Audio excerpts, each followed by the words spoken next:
Hilchos Shechitah Perek Achad Asar, the laws of ritual slaughter, chapter 11. At this point, the Rambam has concluded giving us the 70 different types of mortal wounds, 70 treifot, of all the 8 different categories. If an animal gets any one of them, in its lifetime it's considered to be treif. And even if you slaughter it properly, it doesn't help. The meat, the animal essentially is non-kosher. It's basically, it became like a pig. In a certain way, you could say that. It's considered torn apart, and we have a mitzvah that treifa lo yochelu. We don't eat torn apart meat. We don't eat meat from an animal that's not going to live for 12 months. What happens if something occurred to the animal, but now it's a doubt? It's not for sure. That's the topic today. Halacha Aleph, kol behema oif, any animal or bird, shenoilad bahen sveik treifos mitreifos elu. That something occurred to the animal that put it in a state of doubt whether it got one of these mortal wounds. Kigoin behema shenafla v'loy holcha, like an animal which fell and didn't walk. It was able to stand up, but it couldn't walk afterwards. And that we learned the other day, when the animal falls, it has to be able to walk afterwards. If it doesn't walk, now you're in doubt. Or it was pounced upon by a beast. And you don't know if the meat above the intestines became red or not. In chapter 5, the Rambam said that the sign to know if the pouncing effect happened is if you open up the animal and you see red meat above the intestines. But what if you don't know? Or its skull was crushed in, like we learned yesterday, it has to be most of the circumference, most of the height, but you don't know if it's most. You don't know if the majority was crushed. Anything like this. So the Rambam says, here's how you have to deal with a doubt of a treifa. If it was a male animal, and it lived for 12 months, it is presumed to be complete like any other animal. Even if he fell down and he's lame now? Even if he's lame, if he lived for 12 months, you know it's kosher. If the animal was female, there's a quicker way to discern. Ad shetelet. You have to wait till she gives birth. If she gives birth, that means her system is working, and she's kosher. Uva oif, that's for animals. If it's for birds, bizachar, again, shnei masar chaydash. For a male, you wait 12 months, that's how you ascertain if it's kosher. Uvinikeva, for a female bird, it's not just enough that she lays eggs. Ad shetelet kol habeitzim shal te'ina harishayna. She needs to first lay all the eggs of the first carrying, the first load that it has. V'titan te'ina shniya v'telet. And it has to spawn a new load of eggs and lay those eggs as well. Because if it just lays the eggs that it's currently holding, it could be that it was processing them from before. It doesn't show that the system is fully working. But if it can go for a new round and lay those eggs, now you're good. Halacha beis v'asur limkar sveik treifazu l'nachri b'soich zman zeh. During the testing time, you have an animal that has a doubt, and you're waiting the 12 months. During those 12 months, you cannot sell this animal to a non-Jew. Why? Shema yimkerena liyisrael.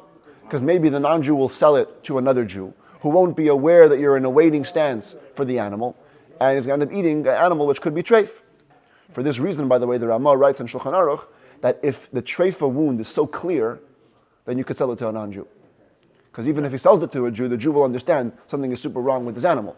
Or the Jew won't even come to buy it. Halacha Gimel says the Rambam a super important rule when it comes to all these laws. And we discussed it a few times already during the last few days. Kol behema chaya v'oif. Every animal, every beast, every bird, bechezkas briyim heim, are presumed to be healthy. That's the default setting. You see a cow, you see a goat, you see a bird, you don't have to assume problems. You assume that it's healthy.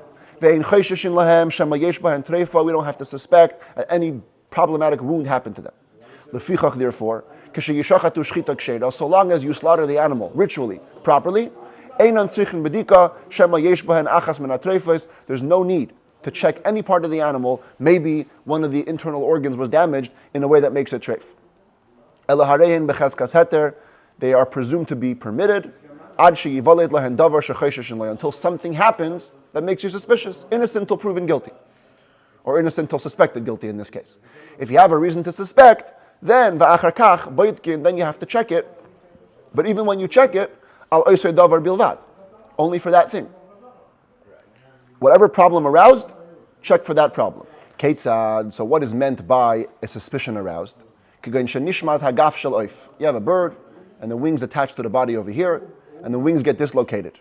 So like we said yesterday, now you have to check the lungs. Maybe the lungs got a puncture. Nafla habehema, if an animal falls down in front of you. You need to check, maybe its internal organs got crushed. If the skull bone got crushed. Now you have to check the membrane of the brain, maybe it got a hole. A thorn poked the animal, an arrow or a spear was shot into it, something like that, and it entered its internal cavity. Now we have to worry. In this case, you have to check the entire internal area of the animal. And perhaps one of the limbs was punctured in a way that would make it treif. And anything like this. But otherwise, without a suspicion, the animal is presumed kosher. So now, because of this, comes a huge discussion with regards to the lungs. And from now till the end of the chapter, we're dealing with the lungs. Lefichach, therefore, because of the basic principle in the Gemara, that every animal is presumed healthy until otherwise noted, Reya shehel satzmachin. If you have a lung, and now we're going to go on to a topic that's called sircha. Sircha means an adhesion. What? Adhesion, something davuk, something sticky to it. This is a classic sircha. You can see the lung is attached to the fat of the heart by a strand. That strand is attaching the lung to the heart. This is a classic case of a sircha, an adhesion. The Rambam is going to discuss now what are the laws of all these different adhesions. It's supposed to be there or is not? Not supposed to be there. Should be easily partable. So if you have a lung, shehel satzmachin, that brings up blisters or sores, oisha nimtzu sirchais, k'moichutin, or you find adhesions like strands, tluyin mimena v'ladoifen, hanging from the lungs to the chest wall. Here you see the lungs are in place in the rib cage. Right outside here is the chest. We can look at this picture for a better view. Here's the lungs. The purple is the lungs. And they could be stuck to the chest, to the meat of the chest, or to the heart. You can't see it here. The heart's on the other side. I didn't bring the picture, but the lungs could be stuck to the heart. Or the tarpesh hakaved, or to the diaphragm. This pink line here is the muscle partition that divides between the thorax, the breathing area, and the abdomen, the digestive area. If the lungs are stuck in any way to any of the limbs around it,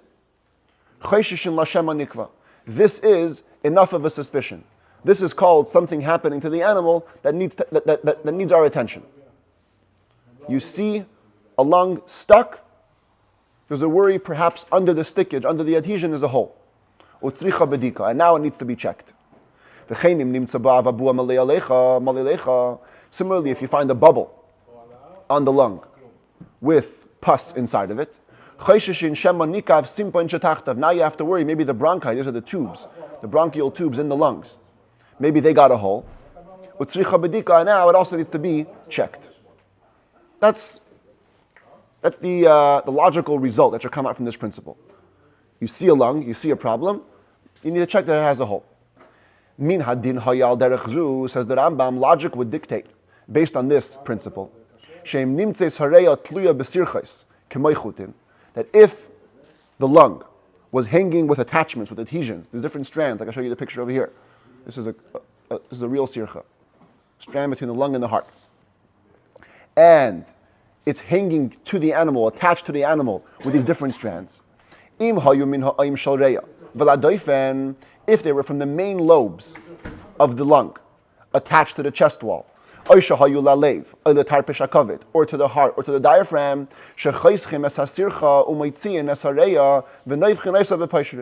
what you would have to do, based on the logic that a test is required, in this case, you would have to cut apart the adhesion, find that point of contact, cut it, take out the lung from the rib cage, and inflate it in warm water. Take your car to the auto shop, right? Testing a tire, you put it in the water. If it bubbles, that's problematic. Same with the lungs. You put it into warm water. If it bubbles, there's a hole. If it's found to have a hole, it's treif. And if the water doesn't bubble, it's full, complete from any hole, it's permitted. And clearly this adhesion, this attachment, wasn't in a place of a hole. Or maybe just the upper membrane of the lungs got a hole, but the lower one didn't. And that would be the easy way out of this issue. By the way, in chapter 7, when talking about the test of the lungs, the Rambam didn't mention this issue of warm water. The Rambam said you have to actually go with a very thin, sharp knife and cut the area between the adhesion and the chest, and only if there's a wound on the chest wall, then that could help kosher the potential hole that might be on the lung. And there's a huge discussion in the commentaries why the Rambam over here only mentions this test of the warm water, and earlier he mentions the cutting. The Kesef Mishnah's easy answer is the Rambam holds both tests are kosher. He just writes one test over here, the other test over here. Other people want to learn into the Rambam a whole interpretation, how he understands the issue of lungs, but we're not going to go deeper than the surface easy answer of there's two ways to ascertain. Either you can cut apart the adhesion very, very sharply with a knife, or check it in warm water. Even if the animal has a hole and he could live for another year, still is daughter. Yes, a hole in the lung, it's out. But he could live. Like we said yesterday, the Torah says it's going to die, even if it lives, it's considered dead. Nevertheless, says the Rambam, even though these tests should logically be okay, we've never seen anybody, any rabbi, rule like this, and we never heard of a place that does this, and the words of the next halacha are really the end of this one. Even though these are the rulings that seem from the words of the Talmudic sages. If you read the Talmud straightforwardly, whenever you see a lung with a problematic adhesion, you cut it out, take it out, put it in warm water and test it. But nobody does that today, says the Rambam. No Jewish community does that. Instead, what do? Haminag hapashut b'Yisrael kachu. The widespread custom in Jewish people goes like this. Whenever you slaughter a beast or an animal, you rip off the diaphragm, you open up the stomach, and this muscle that's covering the lungs, you rip it open, and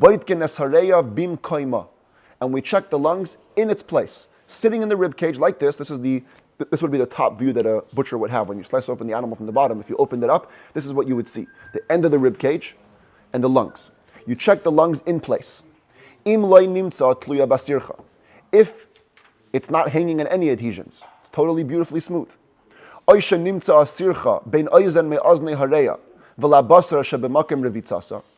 you find an attachment, an adhesion, between any one of the lobes of the lungs to the flesh on top of it, to your view, which would really be on bottom, where the animal would crouch on. So any of the flesh right under the lungs. If it's stuck from the lobes to the flesh, bein basar shebein atzlois, bein basar shebechaza, whether it's flesh over here, between the ribs, or it's flesh over here, right under the lungs, which is the chest area. Or you find the lobes themselves are stuck to each other. Or the main lobe, the big lobe, is stuck to one of the cranial lobes, one of the smaller lobes. Right away, the checker permits the animal, because these are all permissible sirchis. These are permissible adhesions. Adhesions either within the lung itself or from the lung to meat. Lung to other meat is okay. And so the animal's upside down? You cut it from the bottom and you put it Yeah, upside down? that's how it was typically checked. Yeah.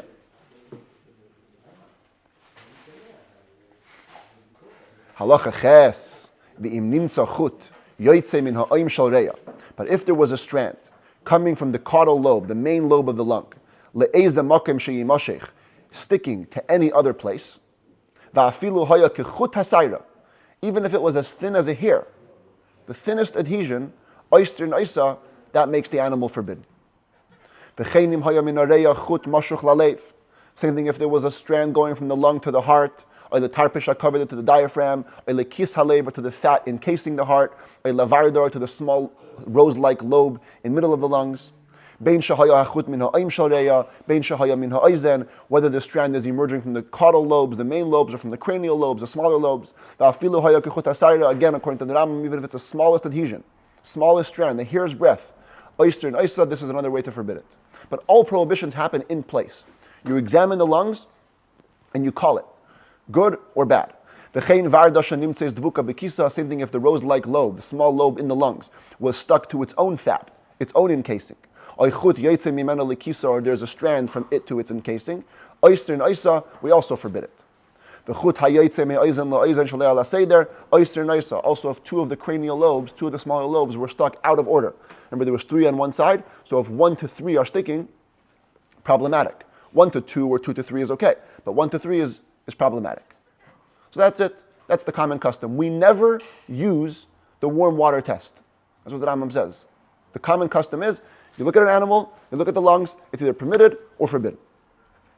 Says the Rambam, Yesh mekaymes shemin hagan. There's a specific issue that's subject to argument. Very rare language that Rambam is about to use. They have a custom, imatzu sircha min ha'oizen la basar v'la etzem shabatzlois. What do you do if you find an attachment going from the lungs that's stuck both to the meat and to the rib bones? So we said before, if it's sticking to meat, it's totally okay. What if it's sticking to meat and to bone? So the Rambam says, some places they have a custom, if the adhesion is stuck to them both, oyster and Oysa, they also forbid it. Because even though meat is a kosher adhesion, but the bone is a non-kosher one. Since it's partially stuck to the bone, it's bad. Says the Rambam. My father was one of the rabbis who used to forbid it, but I permit it. I'm one of the rabbis who believe that it's permitted adhesion. There are some places, very few places, who permit a lung, even if it's stuck only to the bone. I forbid it. Very unusual that I'm going to use this personal language. And to argue with his father. The laws of honoring your father, one of them says you're not supposed to argue so clearly with your father. The commentaries discuss how he can write straight up, my father forbids and I permit. But that's the bottom line. It's one of the areas that a rabbi has to reach his own conclusions. If he believes based on the Talmud that it's permitted, it's permitted. Yeah, but you don't have to have an argument over it. You just have different opinions. That's a huge argument. If a cow comes, Why? if a cow comes with a adhesion stuck to the bone and to the meat, the Rambam's father would say it's treif, throw it out. The Rambam would say go home and eat dinner. Halacha Yud Aleph, says the Rambam. Another custom of some communities. Some places they inflate the lungs. They don't use the warm water test, but they just inflate it to see if there's a hole. But most places don't do the blowing test inflate because there's no reason to suspect anything.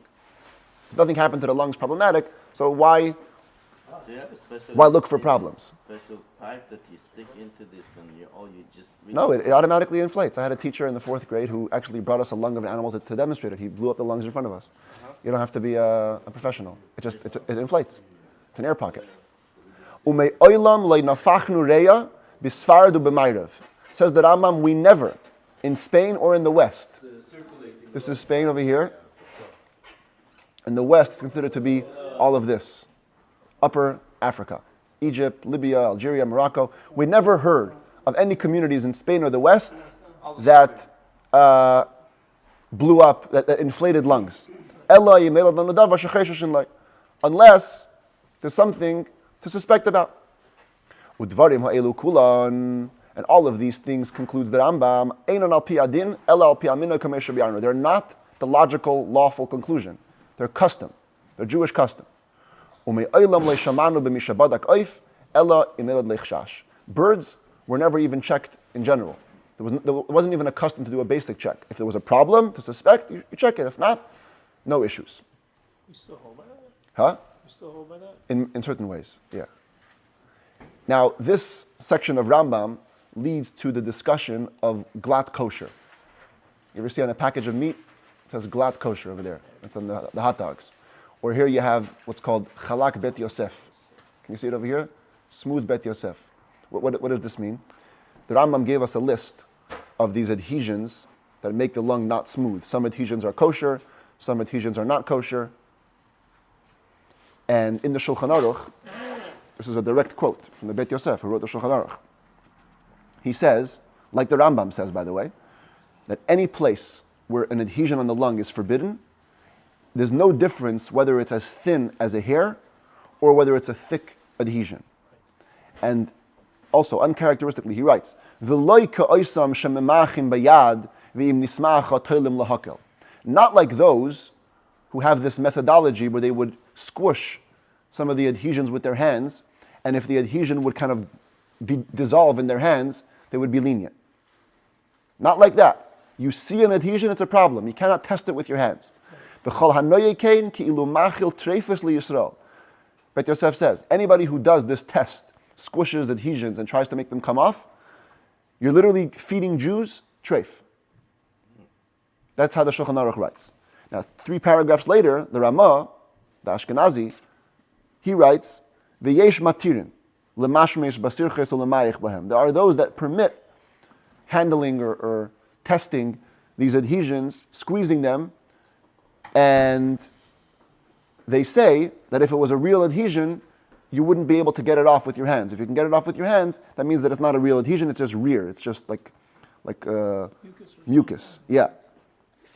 And the Ramah himself acknowledges, says, Afal pishahu kula gedayla.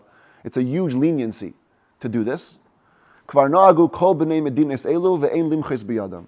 All the countries in the Ashkenaz countries do this. We shouldn't protest against them. They have what to rely on. Umikol makom, nevertheless, says the Ramah, tzarich liyas habayda girei elikim.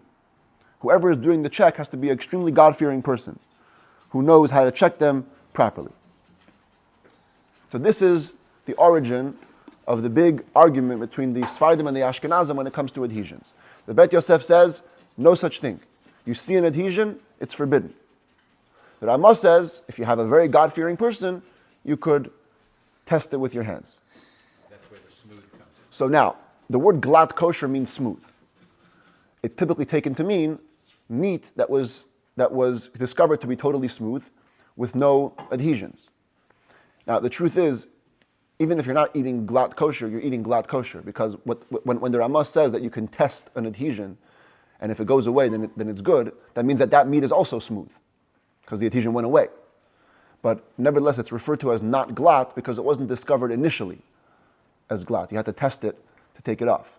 So some communities still rely on this meat, that if an animal was tested and the adhesions were rubbed off, then it's okay. But when you go to the store, you see Chalak Bet Yosef, that sticker, that means it's a higher level. They didn't rely on the tests. The lung was discovered to be completely smooth with no adhesion that forbids it. It doesn't mean it's fully smooth, because we'll see in a second that if a lung just has stuff sticking out of it and it wasn't stuck to any other limb, that's okay according to everybody. Even according to the Rambam, even according to the Bet Yosef. So that's the difference between kosher and glatt kosher? Yes. The only difference? That's the only difference. Yeah. Almost everything. There's even another argument, but I don't think today it's accepted, because even though the Bet Yosef is stricter when it comes to adhesions, he's more lenient as to the areas of adhesions. According to the Bet Yosef, there's less areas in the lung where the lesion makes it forbidden. According to the Ramah, there's more areas in the lung where the adhesion makes it non-kosher. So today, the commonly accepted, if you get Chalak Bet Yosef, it really means you're getting according to all the stringencies. It's smooth in all areas that anybody would worry about it. Whether they're Sfardim or, in other words, they adopt both stringencies. No tests, no peeling, scraping tests, and also every area where even the Ashkenazim would worry about an adhesion, there's also no adhesion there as well. Right, it wouldn't be more lenient then. So that's just a little crash course on glatt kosher. Halacha Yud Gimel, Misha Shachat Asabehema V'Kara Asabeten. Somebody slaughters an animal, tears open the stomach. V'Kaidem Sheyivdek Asareya Ba'Kele V'Ayvet Kechavim V'Natal Asareya V'Halachle. Before you have a chance to check the lung, a dog comes in, bites away the lung, snatches it, or a non-Jew grabs it. Harezu Mutera says that the animal is permitted. Ve'ein Aimrim Shema Nekuva Haisa Shema Dvuka Haisa. We don't have to assume problems. Maybe there was a puncture in the lung. Maybe it was stuck to the other things. Huh? Yeah, we don't have to worry. She'ein machzikin isser. Exactly. We don't presume problems.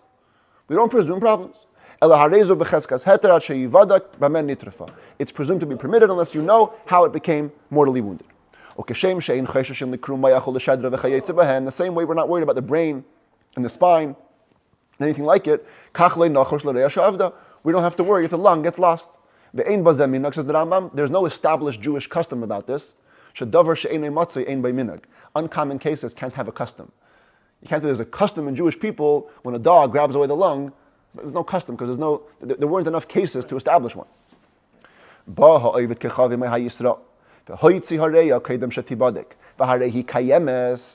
if a non-Jew or a Jew took out the lung before it was checked, but it's still there, but you didn't have a chance to check it in its place to see what it was stuck to? Now you have to go and do the inflation test. Even though we don't know if there were sores or not, because of the common custom that to do something to the lung, so we will inflate it to determine if there's no holes or not. Halacha tezvav yesh mekayimai, says the Rambam. There are some communities sheim nimtzu sirches meduldalis minareya. If you find little strands hanging out of the lung, afal pishe einon dvukos leila doifem leila makem acher, they're not stuck to anywhere, not to the chest wall, not to anything. They're just like little strands of lung coming out. Oyster noisa. There are some communities who forbade these adhesions. Says the Rambam, medavar zeh hefsed gadolhu ve'ibud mamin liyisrael. This is a huge loss and destroying Jewish money. We never behaved like this, not in France, not in Spain, not in any of the Western countries. That's not proper to behave in this way. You see a lung with strands coming out, inflate it. If it's complete from holes, then it's permitted. Otherwise, don't presume problems. And for this reason, the Shulchan Aruch also rules the same way. It just says that if there's a sircha coming out, just hanging out of the lung, totally kosher, totally fine. The whole issue of glatt kosher, not glatt, that's only if it's an adhesion stuck to something else. So it could be problematic. Can you try to peel it off or not? There the Ashkenazim say yes, and the Sephardim say no, and the commonly accepted custom today is you should look for glatt kosher wherever you can. Always try to eat glatt. Thank God there's so much opportunity for glatt kosher today, so we should eat it. But by the way, if you see a kosher supermarket that says glatt kosher, that's just a play on words. It just means that it's like kosher beyond all standards, because the word glatt only applies to lung, not to anything else. But it came to mean high level kosher.